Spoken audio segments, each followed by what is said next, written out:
We can get it going. Let's make sure everybody can hear me.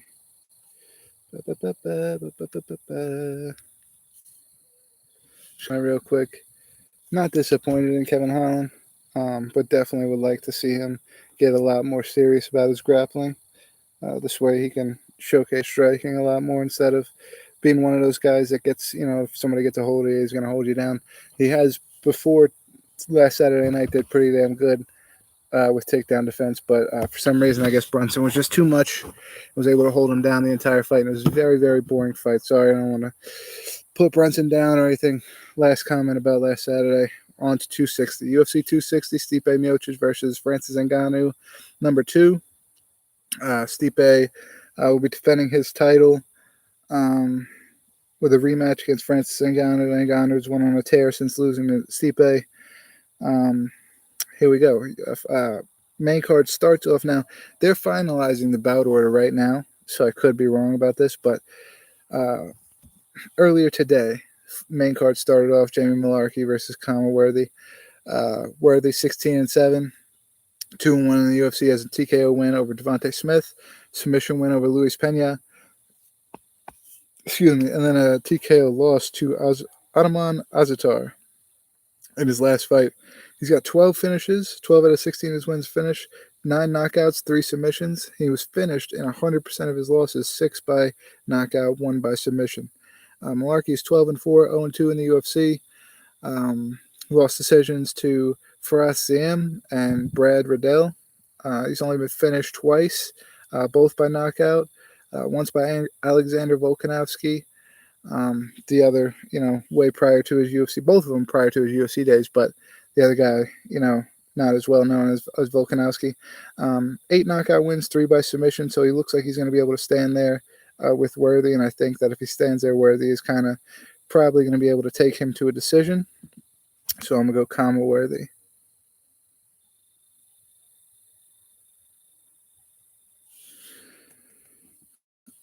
Sean O'Malley making his return against Thomas Almeida. O'Malley 12-1, thinks he's undefeated. I know he got injured against Marlon Vera, but he 100% got finished TKO'd by Marlon Vera in his last fight. This is his first fight back since then. August 2020 was when that happened. 8 out of 12 of his wins via knockout. He's 4-1 in the UFC.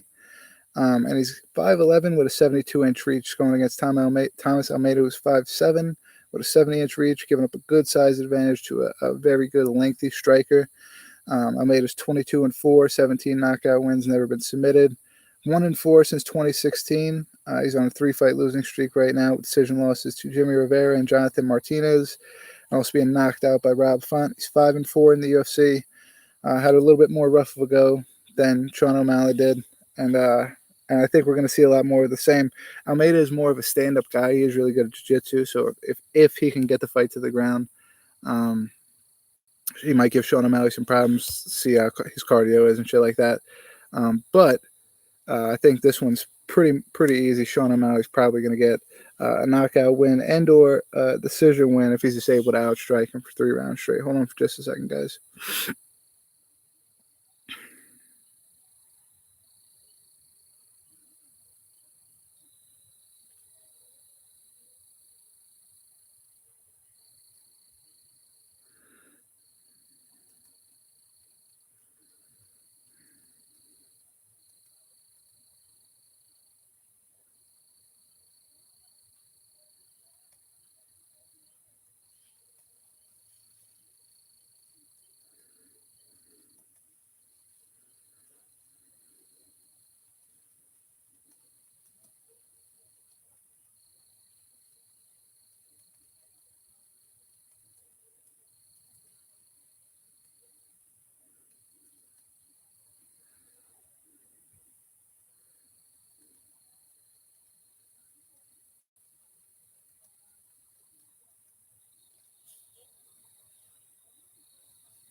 All right, short text, back to business. Tyron Woodley making his return. Vicente Luque. Tyron Woodley's last win was September of 2018, so it's been almost 3 years since Tyron Woodley has won an MMA fight. He's 19-6-1. He's on a 3-fight losing streak at the moment. He lost decision to Kamaru Usman, Gilbert Burns, and then was TKO'd by Colby Covington. Rib injury, of course, but it still counts the TKO. Never been submitted in his career. 7 knockout wins, 5 submission wins. We're going up against Vicente Luque, who's not shy to be on the ground. He's great at jiu-jitsu, 19-7-1.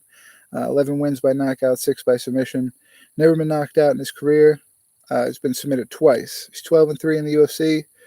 His only losses was to Michael Graves in his UFC debut, Leon Edwards, and then Stephen Wonderboy Thompson.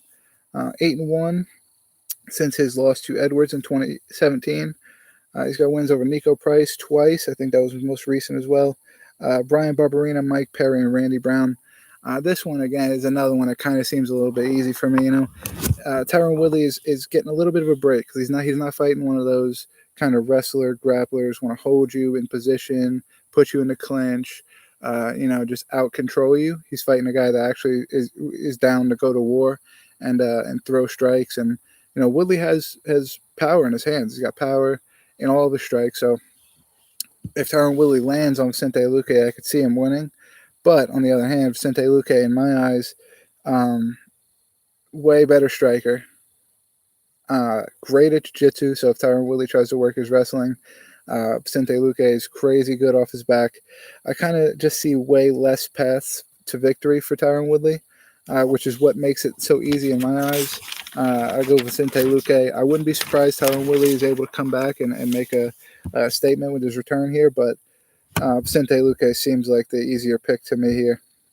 Stipe Miocic, Francis Ngannou. This one is what is a hard one, man. Francis Ngannou 6'4", 83-inch reach, going against Stipe, who's 6'4", with 80-inch reach.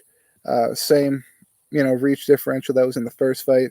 Stipe was able to wrestle him and grapple him a little bit, get him tired in the first fight, to where his power really didn't hold up in those later rounds, and Stipe was just kind of able to kind of outstrike him, go for takedowns, outstrike him, go for takedowns in the later rounds after he got him tired. Now, in Francis Ngannou's last 4 fights, his 4-fight win streak, he's got knockouts over Curtis Blades, Cain Velasquez, Junior Dos Santos, and Jazeera Rozenstruik. All those fights, there was no time for anybody to take him down. He's comes firing out of the gate. His power is unmatched, and he's very, very hard to stop right now. He's got 3 losses total. I don't know where his pro record. I wrote his pro record down at, but he's got 3 losses total. He lost once in his second pro fight. His other 2 losses were back-to-back Stipe and then Derek Lewis, which was one of the most boring fights we've ever seen. Since then, of course, he's went on this streak. And Stipe has fought 3 times in the last 3 years. Those are all to Daniel Cormier. So he's been having the same training camp for the past 3 years. He's 20-3. He's been knocked out in 2 out of 3 of his losses, 15 wins by knockout. 2-1 against DC. We just talked about. He lost his belt to DC, came back, beat him in the rematch. They immediately booked a trilogy. He beat him in that one as well. He's got a win over Ngannou we talked about. He's fought once a year since then. It's been really stretching it out. His other 2 losses, other than the Daniel Cormier loss, was a decision loss to Dos Santos in 2015 or 2014, Junior Dos Santos, and then a knockout loss to Stefan Struve, but that was in 2012. Both of those losses coming from a very, very long time ago. Stipe obviously a lot more evolved of a fighter now, but question still is going to be, we've seen Stipe get clipped, get rocked in a bunch of his fights, and you can't afford that with Francis Ngannou. You get clipped, you get rocked, the fight's going to probably be over pretty soon. And we've seen Stipe get knocked out by Daniel Cormier. He's a lot shorter, a lot more compact. Didn't have the reach on him. Probably doesn't have the same power as Francis Ngannou. So that's very troubling. It's very troubling to think that somebody like Daniel Cormier can knock Stipe out. That means what are the chances that Francis Ngannou is going to knock him out? But you got to figure Stipe's wrestling. I think that Stipe is a little bit too iffy to pick right now. I think, fighting once a year, his last fight being what? I don't got it, but August 2020 or something like that. I think it was like 52 or some shit. But it's been a very long time. So even if we can say, you're evolving, you're working every day, you don't get to see the rapid change. You don't get to see the Kevin Holland like change from having 5 fights in 1 year. You could see, okay, he's a different guy. He's a different kind of striker. You can kind of put him in, like he could beat this guy right now. You could probably lose to this guy. You could kind of place him because you've seen him 5 times within a year. We haven't seen Stipe since last year, and before that, we didn't see him since the year before that. Before that, we didn't see him since the year before that. And in all 3 of those fights, he was fighting the same guy. So it's really hard to kind of determine where Stipe is at. With that being said, we've seen Francis Ngannou recently. The chances of Stipe getting clipped by a Francis Ngannou punch are extremely high. And for that, I think Francis Ngannou probably is going to have a first, second round knockout in this fight. As much as I love Stipe and I love for Stipe to keep the belt and keep pushing forward and keep it on his winning ways, I think it's going to be his time. And, who knows? He might even retire after the fight. Win or lose. He might retire after the fight. Rest of the card plays out. William Knight taking on Alonzo Menefield. It's supposed to happen a few weeks ago. Those are dead even odds. Jessica Penne taking on Hannah Goldie. Jared Gooden taking on Abubakar Nurmagomedov. Khabib obviously being in in Vegas for quite some time now. Excuse me. Modestas Purukas versus Michelle Uliskindish. I don't know. Jillian Robinson versus Miranda Maverick. That was also supposed to happen a few weeks ago. Marc-Andre Barriault versus Abu Azaitar. So again, Abu Azaitar making his return. Shane Young was supposed to fight Omar Morales, but Shane Young, Alexander Volkanovski, and who was the other guy? There was another guy from City Kickboxing that all got COVID, all from tracing, got pulled from their fights. Now, I heard, the only reason I wrote this down is because I heard earlier this week, I think maybe Monday, Sunday, or something like that, that the period of the quarantine period was, I think, so far out that Shane Young has a chance to still be on the card. I think they're still looking for replacements for Morales just in case, which, we record on Tuesdays. So if we don't hear anything by the morning, most likely won't have a replacement for Omar Morales.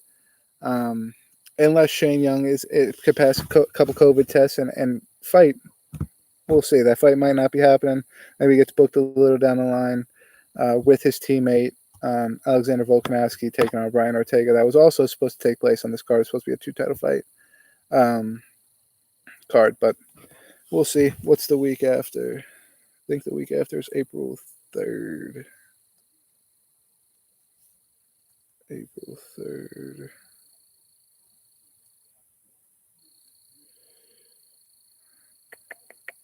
Oh, they skip a week. So April 3rd, there is no fight card. April 10th is where they come back. Darren Till versus Marvin Vittori, which is a great main event. I think it's going to need some picking up on the later parts of the card. Oh, no. Mike Perry, Daniel Rodriguez, Julian Marquez, Sam Alvey, Arnold Allen, Sadiq Youssef, Kyle Dawkins is on the card. Nina Antonov versus Mackenzie Dern.